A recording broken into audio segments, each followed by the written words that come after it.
देखिए, केरलम बीजेपी के लिए अब तक वो दीवार बनी हुई है जहां बीजेपी को शुरुआत शून्य से करनी है। इस बीच बीजेपी के लिए उम्मीद बने हैं केरलम के स्थानीय निकाय चुनाव। पिछले साल केरलम के स्थानीय निकाय चुनाव में बीजेपी ने शानदार प्रदर्शन किया, तब से उम्मीद भी बढ़ी। राज्य के 1900 से ज्यादा वार्ड में जीत हासिल और इसके साथ बीजेपी ने जीतने वाले वार्ड में 400 से ज्यादा की बढ़ोतरी की। फिर भी सवाल है कि क्या इस बार बीजेपी केरलम में अपना प्रदर्शन बेहतर कर सकेगी?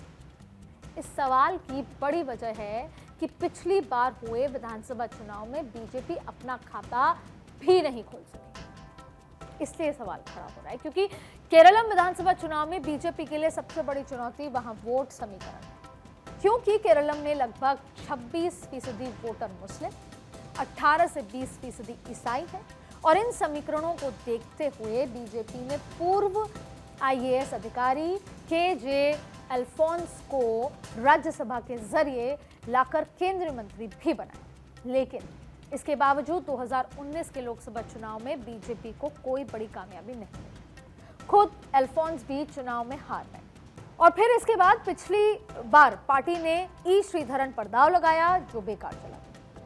2024 में त्रिशूर से इकलौती सीट जीतने के बाद बीजेपी को लगने लगा कि वो केरलम में अपना पांव जमा सकती है, लेकिन सुरेश गोपी की छवि वाले जो नेता से ज्यादा अभिनेता वाली बन गई है।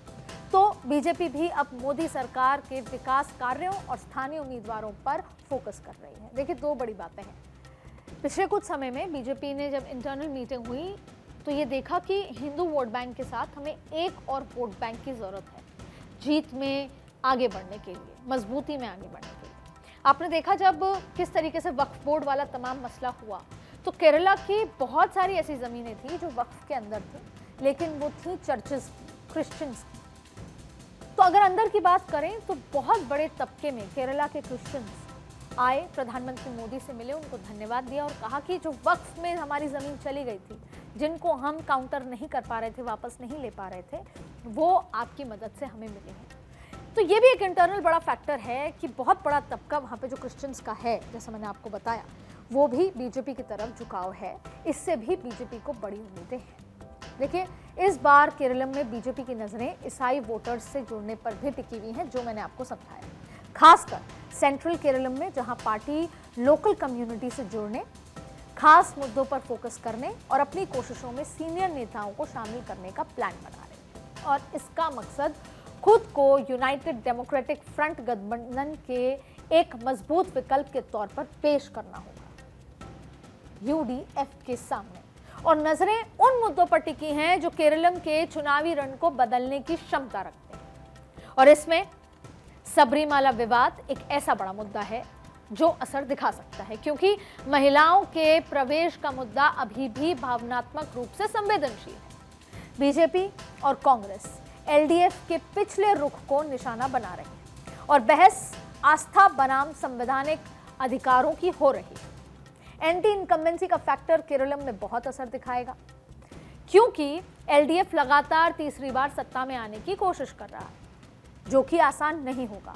और इस तरह LDF सामाजिक कल्याण पहुंचाने की बात करता है, जबकि UDF और NDA रोजगार, निवेश और बुनियादी ढांचे पर जोर देता है। और ऐसे में कुछ क्षेत्रों में विकास का मुद्दा पहचान से जुड़े मुद्दे पर भारी पड़ सकता है।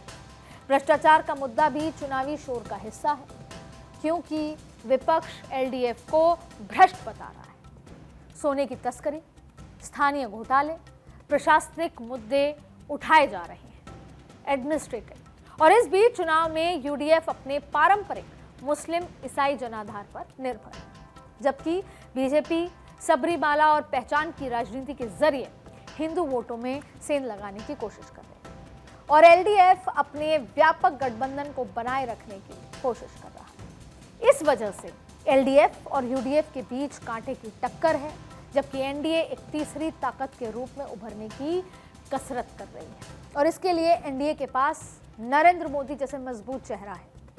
तो साथ ही बीजेपी ने कुछ जाने माने नामों पर दांव खेला है, जैसे मिजोरम के पूर्व राज्यपाल कुम्नम राजशेखरम के अरनमुला से उम्मीदवार बनाए जाने की। इसके साथ ही के सुंदरम को मंजेश्वर सीट से, पूर्व केंद्रीय मंत्री राजीव चंद्रशेखर, बड़ा नाम है, उनको नेमम से, पूर्व केंद्रीय मंत्री वी मुरलीधरन को कझाट कुटम से चुनावी मैदान में उतारा जा रहा है।